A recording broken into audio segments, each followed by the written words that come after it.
Good to have you with us this morning. Welcome into First Take. Molly Karam here with you, holding things down in Bristol solo. Skip Bayless joins us from New York City. Stephen A. is in Cleveland. Hello, gentlemen. What's up? What's up? Good morning. How y'all doing? I think it is a great day. I had a great day watching pro football yesterday, especially that 4:30 game. You two might be somewhat aware of it. Well, I know you didn't say anything about the 1 o'clock game, but I certainly did. Touche. Of course you did. Let's talk about that one and get right into it. Patriots Giants never disappoints. Well, disappointed me. The Pats, Steven Gostkowski made his 30th straight field goal, so clutch, especially last night, making a 54-yarder with 1 second remaining, keeping the Patriots unbeaten with a 27-26 victory over the New York Football Giants. Stephen A., did New England win or did New York lose? To be quite honest with you, I thought the New York Giants lost the game. I'm not trying to take anything away from the Patriots because they're undefeated. They're clearly the best team in football right now, although there are those who would give that edge to Cincinnati. I don't know why. They need to win a playoff game and show me something beyond the regular season for me to give them those kind of props. So I would give it to New England right now. And as far as I'm concerned, there's no question in my mind. But when you look at the myriad of mistakes that the New York Giants made yesterday afternoon, I don't think there's any question that it comes down to the Giants having gave this football game away. Certainly when you look at Landon Collins and dropping that interception of Brady, that definitely was a problem. You look at the drop, you look at the Odell Beckham Jr. touchdown and how he came down with the second foot, but you got to hold on to that football. That didn't happen, okay? You look at the situation where, yeah, that was a beautiful throw from Brady to Amendola on a 4th and 10, but damn it was 4th and 10.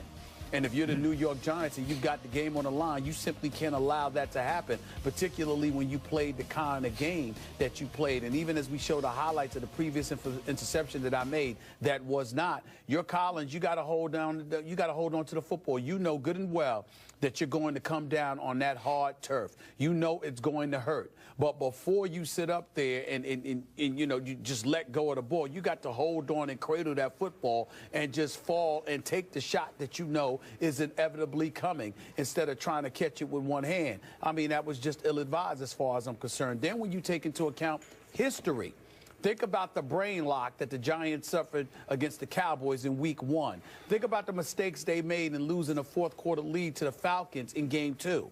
Think about some of the things they've done already this year. Think about the mistakes that they made against New Orleans in the process of giving up 52 points and 7 touchdown passes to Drew Brees. That was still a winnable game for them, and somehow, some way they blew it.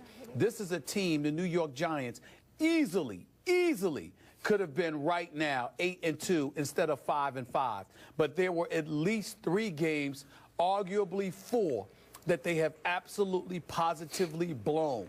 If this was one game, then you'd give even more credit to the New England Patriots. But the fact that this has happened to the Giants in some way, shape, form, or fashion over and over and over again this season shows a pattern. And the pattern is when the game wanes and stuff gets tight, their palms get sweaty. They don't seem to be who they're supposed to be. And when you're going up against New England, you can't afford for that to happen. The Giants blew this game yesterday, but obviously you give credit and props to New England because Brady is Brady. You know what? You just made a whole lot of decent points that amount to nothing, to just a big old hill of beans, because the final score was Patriots by 1 point. I told you it would be Patriots by 1 point. You did. And glory be, all I care about is Tom Brady beat Eli Manning by 1 point. I don't care if it was by a half a point or a third of a point or a quarter of a point. The Patriots won. Brady finally beat the Eli curse late in the game. I don't care how it happened, why it happened, all the spilled milk that you talk about, it's all water and milk under the bridge for me because I walked away with a 1 point win for my guy, Tom Brady. And I agree with you, Stephen A. My guy, Tom Brady, was a little lucky. Maybe he was a lot lucky in the 4th quarter. In fact, he put himself in position to create 4 turnovers for the New York Football Giants, who I remind you, as I told both of you on Friday, the Giants led the league in takeaways coming into that game. The Giants had the league-leading turnover differential coming into that game. So the balls were in their hands. Landon Collins, you're right. He should have hung on. Game would have been over.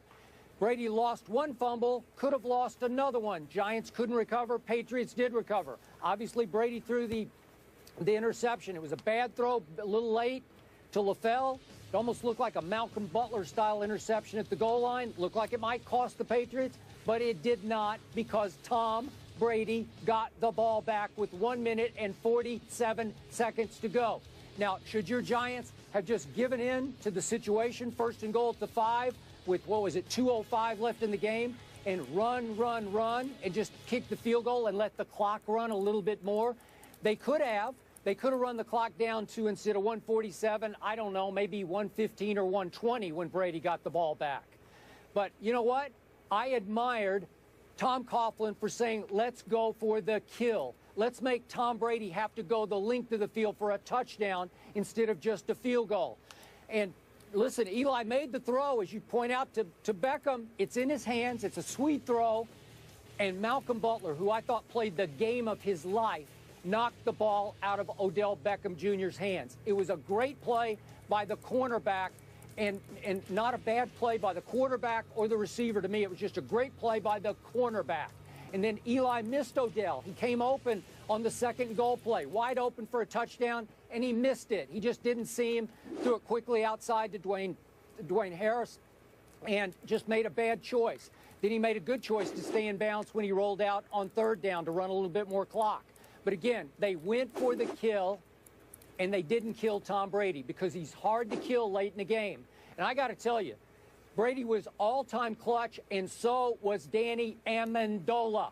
He had a partner in clutch time, did Tom Brady. Amendola caught the 4th and 10 play that you're talking about. I know the Giants should have covered it better, but he hung on for 12 yards. Then he hung on for 11 yards more. And on the key play of the game, the little sweet spin that he made out of a couple of tackles to get about 5 or 6 more yards to set up the 54-yard field goal to win it. Clutch, clutch, clutch. It just felt to me like this year, this time, this is Tom Brady's year. This is the year of Brady as he tries to deflate every opponent to get even with the NFL for Deflategate. If you put the ball in his hands this year, this time against Eli, that was the outcome. I loved it because I thought justice prevailed in the end. Thank you very much. Well, I will tell you this. I love how you say it's much ado about nothing, that all that matters is the outcome, because I can point to a myriad of discussions that we've had, you know, covering and spanning a multitude of subjects where all that mattered was not the final score to you. So I'm glad you brought that up, because I certainly will remember it with future topics to come. I can promise you that. You won't get away with that. But in this particular instance, we both picked the Patriots to win, but you were right on the money. You picked them to win 29-28, so you almost had the score right down to the number. So I give you major props for that. But it's also, well, you know, I'm not you. I'm not shy about giving you props when it's deserved. It's just that it's really deserved. But let's get back to the issue at hand. When we talk about the start of the 4th quarter, Giants recover a Brady fumble. You're on New England's 31-yard line. You don't score a single point. That's pretty damn pathetic. And when you look at it from that perspective, you just find yourself looking at the New York Giants, and it's flabbergasting as to why they will come up with these mistakes, particularly at the most inopportune of times. But I would like to remind you of this. You know, it's not the first time Brady has beaten Eli Manning in the regular season. A matter of fact, it's a pretty recurring role for him. Where he has a problem beating Eli Manning, rather, is in the Super Bowl. That's where he has a problem. So just keep that in mind, you know, as we move forward. Not that I'm projecting that the Giants will go to the Super Bowl, because I certainly can't see that happening. But in the event that they luck up again, because they did have a 9-7 record when they went to the Super Bowl one of those years, and they beat Brady, just keep in mind those little tidbit of facts. It might have actually been better, Skip, for you if Brady had lost yesterday, just in case they meet them in the Super Bowl. The fact that they won yesterday, the likelihood is that if they were to meet again, it wouldn't happen twice. Just want to point that out. Nope.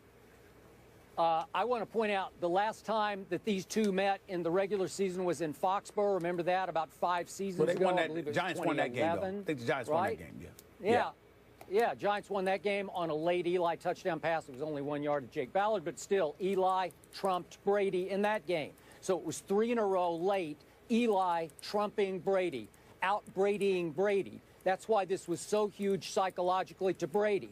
And by the way, if we want to speak of luck, how lucky were your Giants that Julian Edelman, Brady's obvious favorite receiver, his most trusted receiver, the best rapport, he's gone after 1 quarter. Are you kidding me? That's a huge break for the New York Giants. And how about Dion Lewis, who is the new Shane Vereen? I think he's even better than Shane Vereen. Obviously, this is the first game they had to play without poor little Dion, who's gone for the season. And by the way, Shane Vereen is still alive and very well and kicking for the New York Giants and played a role yesterday. So, again, that was advantage Giants. Jamie Collins, the best playmaker on New England's defense, could not go yesterday. So that was advantage Giants. And I'm going to say it one more time. Tom Brady continues to operate behind the most decimated, inexperienced offensive line in all of pro football and keeps getting away with it, keeps surviving. That's advantage Giants. I'm sorry. I think there was a lot of luck going the other way, too. Okay. That's fair enough. That's fair. Thank you. All right. It might be Brady's year, but it certainly wasn't the Manning's day. We'll get into Peyton's woes in just a minute. And more bad news for the Giants as Victor Cruz is officially done for the season, having surgery on his left calf. Obviously, they also lost their center in that game as well.